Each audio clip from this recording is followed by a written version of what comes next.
जो ज्ञेय ब्रह्म है उसका अपना कोई चरित्र नहीं है।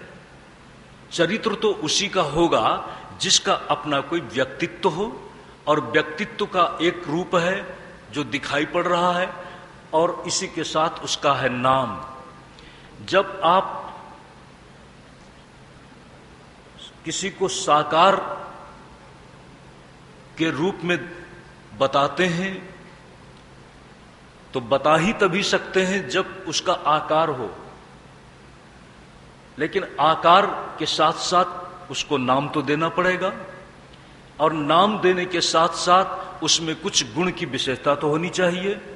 इसीलिए परमात्मा के एक रूप को बताया, वह है सगुण साकार। जो सगुण साकार होगा उसका नाम भी होगा। ब्रह्म का क्या नाम होगा? ब्रह्म का वह नाम वाचा रंभणम विकारो नामधेयम, और नाम और रूप की कल्पना से परे है। लेकिन जो परे है, अगर वह आपके बीच में नाम रूपधारी बन जाए तो उसकी अपनी एक विशेषता है। अपनी विशेषता क्या है? वह आपको पकड़ सकता है। आपको पकड़ वही सकता है जो पकड़ने के लिए आकार रखता हो, और अगर आपको जरूरत हो जाती है उद्धार होने की, तो उद्धार वही कर सकता है, आपको पकड़ करके बचा सकता है जो अपने आप में आपके पास आ सके। ब्रह्म तो नहीं आ सकता है। ध्यान दें, इसी चिंतन के साथ भक्ति पक्ष का प्रारंभ हुआ। सगुण भक्ति, सगुण साकार की भक्ति। सगुण साकार की भक्ति प्रहलाद जी के द्वारा यहां पर प्रस्थापित की जाती है। सगुण साकार की भक्ति के संदर्भ में जब प्रहलाद जी ने कहा तो हिरण्यकश्यप के अहम को बड़ी चोट लगी। आगे की कथा आपने सुना है। प्रहलाद जी की भक्ति की परीक्षा, प्रहलाद जी के लक्ष्य, भगवान की परीक्षा। प्रश्न है, भगवान की परीक्षा कौन लेगा? भगवान किसके लिए प्रकट होते हैं? हिरण्यकश्यप के लिए, या फिर भक्त प्रहलाद के वे रक्षक हैं? इस बात की प्रामाणिकता को प्रदर्शित करने के लिए जब प्रत्यक्ष रूप से कौन है तुम्हारा भगवान, आज मैं तुम्हारे नारायण को देखना चाहता हूं, तुम्हें कैसे बचाता है। जब इतनी बड़ी चुनौती दे दी गई तो प्रहलाद चुप है। प्रहलाद चुप क्यों है? प्रहलाद उत्तर नहीं देता है। ध्यान देना सज्जनों, प्रहलाद कैसे उत्तर दे?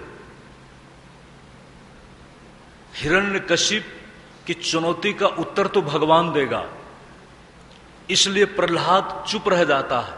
और आज प्रहलाद की भी परीक्षा है।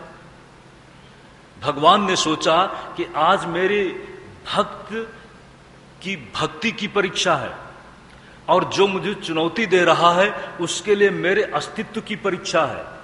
भक्ति और अस्तित्व की परीक्षा में इशारा किसकी तरफ है? भगवान की तरफ। क्या भगवान अपने आप में उस परीक्षा में पीछे रह जाएंगे? भगवान ने अपने आप को प्रस्तुत कर दिया है, अकल्पनीय रूप से अपने आप को प्रस्तुत किया, नृसिंह रूप में अपने आप को प्रस्तुत किया। कल यहां तक आपने सुना था, अंत कहां है? जो बुरा है उसका अंत होना चाहिए, और जो शुभ है उसकी रक्षा होनी चाहिए। जो बुरा है उसको हटाना चाहिए, और जो शुभ है उसको प्रस्तुत करना चाहिए। जो बुरा है उसको सामने मत रखना। हो सकता है थोड़ा बहुत बुरा भी हो हमारे आपके जीवन में, लेकिन उसका प्रयोग निंदनीय है। इसलिए सज्जनों, जब कभी आपके मन में किसी के प्रति आक्रोश पैदा होता है तो अंदर से तो आप गाली देना चाहते हैं, लेकिन आप समझदारी से गाली के प्रयोग को रोक लेते हैं। कभी आपने किसी को गाली देना चाहा है कि नहीं? आप स्वीकार शायद नहीं करेंगे, लेकिन सच तो यह है कि न मालूम कितनी बार आप आक्रोश में आकर गाली देने की स्थिति तक पहुंच गए हैं, लेकिन आपने अपनी समझ से अपने आप को रोक लिया, अपने आप में आपने शब्दों को बदल दिया। न मालूम कितनी बार आपके मन में आया है कि इसको लगा दो 2 थप्पड़, लेकिन आपने उसके प्रयोग को रोक लिया। प्रस्तुत वही करें जो बुरा नहीं है, क्योंकि बुराई का जब प्रयोग करेंगे तो फिर अच्छाई का प्रयोग क्या दूसरे करें? हम यही चाहते हैं कि अच्छाई का प्रयोग दूसरे करें, नहीं, अच्छाई का प्रयोग हम स्वयं अपने से शुरू करें। शास्त्र का यही संदेश है। भगवान नृसिंह बुराई को हटाते हैं, बुराई का दमन करते हैं, और प्रहलाद जो शुभ का प्रतीक है उसकी रक्षा करते हैं। आगे बढ़ें। सुखदेव जी महाराज से ये सब सुनते सुनते परीक्षित जी ने कहा है कि क्या भगवान भी पक्षपात करते हैं? क्योंकि पक्षपात की बात कभी दिखती है। देखो, भगवान जो आपको अच्छा लगता है, जो आपको प्रीतिकर लगता है, आप उसके प्रति आग्रही होते हैं। क्या आप जो कड़ुआ है, जो आपके लिए दुखद है, क्या आप उसको स्वीकारते हैं? स्वीकारते तो नहीं है। मान लीजिए आपके घर में ही, आपकी संतानों में ही एक ऐसा बेटा है जो सहज ही मधुर बोलता है। ध्यान देना सज्जनों, लगता है कि ऋषि ने भी इस बात की जरूरत समझी थी कि हम लोगों से अच्छी वाणी सुने। तभी भगवान से प्रार्थना की जा रही है। शांति मंत्र में एक भावना प्रदर्शित की गई है, भद्रम कर्णेभिः शृणुयाम। आपका एक ऐसा बेटा है जो मधुर भाषी है, और दूसरा है जो हर बात पर चिड़चिड़ाहट से ही बात करता है। हर बात में आपको इरिटेटेड ही नजर आता है। आप किसको पसंद करेंगे? आपको एक बात मैं बताऊं सज्जनों, पत्नी बड़ी अच्छी लगती है, लेकिन एक दिन उसने खटपट किया, आप सोचते हैं कोई बात नहीं, ठीक हो जाएगी। उसने खटपटी मनोवृत्ति में अगर एक दिन भी आप घर से बाहर आए और अपनी समस्या को वो सुनाने लगी, और सुनाने की जो उसकी भाषा है वो बड़ी चुभने वाली है, आप क्या करेंगे? अगर 10 दिन पत्नी रोज वही भाषा बोलने लगे तो आपके लिए मुश्किल हो जाएगी। आप सोचने लगेंगे कि अब कैसे इससे पिंड छुड़ाओ।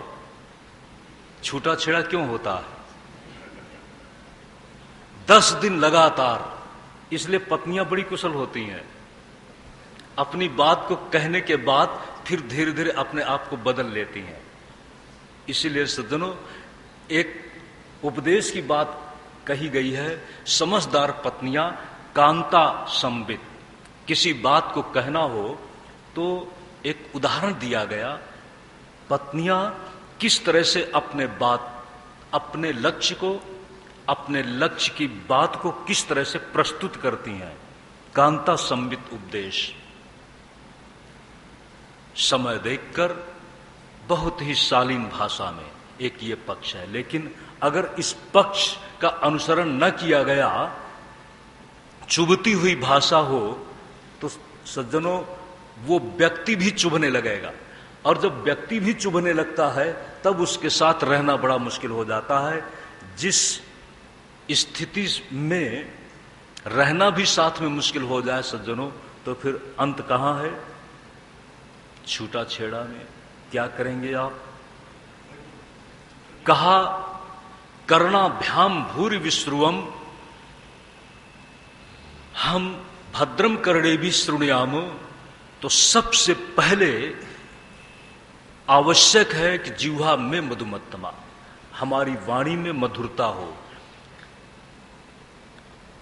हर व्यक्ति चाहता है अपने आप में अच्छा सुनना, और घर में कोई ऐसा हो गया जो अच्छा बोल नहीं पाता, तो उसके प्रति आप पक्षपाती होंगे। घर में ही कोई ऐसा बेटा निकल गया जो अच्छे चाल चलन में नहीं है, तो आप उसके प्रति प्रेम रखेंगे? चाल चलन बिगड़ा, वाणी वर्तन बिगड़ी, तो आप उसके प्रति सद्भाव पूर्ण रह सकेंगे?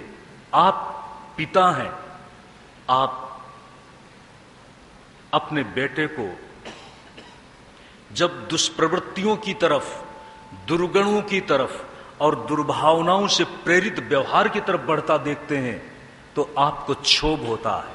और जो बेटा इसके विपरीत सद्भावनाओं के साथ, सत प्रवृत्तियों के साथ और सदाचरण के साथ चलता है, आपके मन में उसके प्रति अनुराग होता है। तो आप पक्षपात करते हैं कि नहीं करते हैं? करते हैं। पक्षपात करना चाहिए कि नहीं करना चाहिए? चाहिए का सवाल नहीं है, वो अपने आप हो जाएगा। युधिष्ठिर ने प्रश्न यही किया था, क्या भगवान भी पक्षपात करते हैं? किसी को सुख मिल गया और किसी को दुख मिला, तो जब सुखी को देखते हैं तो सुखी कहता है भगवान की बड़ी कृपा है। उसे क्या कहना चाहिए? क्या यह कैसे कहेगा कि भगवान की कृपा नहीं है? तो दुखी क्या कहेगा? दुखी के पास ही जब सुखी कहता है भगवान की मेरे पर बड़ी कृपा है, तो दुखी क्या कहेगा? दुखी के अंतर मन में यह भाव पैदा होगा कि क्या मेरे पर भगवान की कृपा नहीं है? यही तो आएगा ना। अगर सुखी होना भगवान की कृपा का परिणाम है, तो दुखी होना इसका मतलब भगवान की कृपा नहीं है। नहीं सज्जनों, भगवान पक्षपाती तो है, शुभ का पक्षपाती है। भगवान न्याय करता है, न्याय की भूमिका से जिसके हिस्से में जो है उसको वह बहुत ही ईमानदारी के साथ उसको दे देता है। इसीलिए सज्जनों, एक शब्द प्रचलित हो गया, भाग्यम। जो आपके भाग में है उसी भाग से शब्द बनता है भाग्यम। जो आपके भाग में था वह आपके लिए सुनिश्चित है। आदमी कभी बेईमानी कर सकता है, लेकिन इस जगत का नियंता परमात्मा कर्म के विभाग का दर्शन करता हुआ जिस व्यक्ति का जो कर्म है और उस कर्म के अनुसार जो उसको फल भोग मिलना चाहिए उसको वही देता है, उसमें कुछ अन्यथा नहीं करता। यही उसका बहुत ईमानदार नैतिक रूप है। इसलिए कहा कि ईश्वर अपने आप में न्यायपूर्ण है। लेकिन सज्जनों, जब भक्त कहता है कि मुझे अगर सुख मिला है तो भगवान की कृपा है, सज्जनों यही कहना चाहिए। क्यों? जब भगवान की कृपा है ऐसा मान लेता है तो उसके अंदर अहम का दोष नहीं आता, अहम का दोष नहीं आता। और अगर अहम का दोष आ जाए तो धीरे धीरे व्यक्ति राजसी और तामसी वृत्तियों में अनजाने में प्रवेश कर जाएगा। राजसी और तामसी वृत्तियों में अहम पहले संतुलन में रहता है और बाद में असंतुलित हो जाता है। जिसके जीवन में सुख के साथ भगवान दिखते हैं, अगर सुख नहीं रहा तब भी वो कहता है कि भगवान की कृपा, जैसी भगवान की इच्छा। ध्यान दें सज्जनों, सुख में भी भगवान की इच्छा, उसकी कृपा, और अगर सुख का क्षण नहीं है, प्रतिकूल परिस्थिति आ गई, तब भी जैसी भगवान की इच्छा, वो अपने आप को संतुलित रख पाता है। इसलिए कहा है ये भगवत दर्शन की बात अपने आप में बड़ी अनूठी है। ईश्वर पक्षपात पूर्ण नहीं है। ईश्वर न्याय की भूमि में है। जो हीरा है, अगर हीरे को मूल्य न दिया जाए, सामान्य पत्थर आप कहां रखते हैं और हीरा आप कहां रखते हैं? हैं तो दोनों ही पत्थर। आपने हीरा को भी तो स्टोन ही कहा है ना। जितने भी रत्न हैं उनको आपने स्टोन ही तो कहा है ना। और एक स्टोन तो ये भी है जो रास्ते में पड़ा होता है। तो आप अगर रत्न को संभाल करके रखते हैं तो रत्न के साथ यही न्याय है। और जो रास्ते में पड़ा हुआ है आप उसको अपनी रत्न मंजूषा में रखेंगे? रत्न मंजूषा, रत्न पेटिका के अंदर रास्ते में पड़े हुए पत्थर को रखेंगे? क्यों नहीं रखेंगे? अगर वो अपेक्षा करने लगे कि मुझे भी रत्न पेटिका में रत्नों के साथ रख दो, आप उसकी बात स्वीकारेंगे? अगर नहीं स्वीकारते तो क्या आप पक्षपाती हैं? नहीं सज्जनों, ईश्वर पक्षपाती इसी तरह से नहीं है। आइए, प्रश्न किया गया है और इसी प्रश्न को मैं आगे आपके सामने ले चल रहा हूं अमृत के प्रसंग में। आज अमृत मंथन का प्रसंग है, यह पृष्ठभूमि है। इसीलिए कहा है दो तरह के अमृत हैं। एक तो जो समुद्र में मंथन के बाद निकला, और एक अमृत है जिसको आपने ज्ञानामृत के रूप में जाना, और एक अमृत है आपके सामने व्यवहारिक क्षेत्र में। इसीलिए प्रहलाद चरित्र के बाद देवर्षि नारद से युधिष्ठिर ने प्रश्न किया था,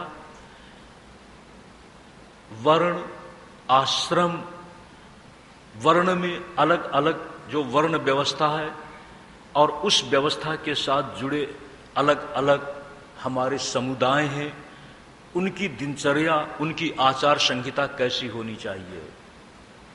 आश्रम में ब्रह्मचर्य, गार्हस्थ्य, वानप्रस्थ, सन्यास, सन्यास में यति धर्म, ये सब कैसा होना चाहिए, इसका उपदेश युधिष्ठिर जी को नारद जी ने किया है। और परीक्षित जी के प्रश्न पर सुखदेव जी महाराज ने उपदेश किया है। एक सूत्रात्मक बात, हमारी संपूर्ण आचार संहिता का एकमात्र मानदंड नियामक के रूप में है शास्त्र।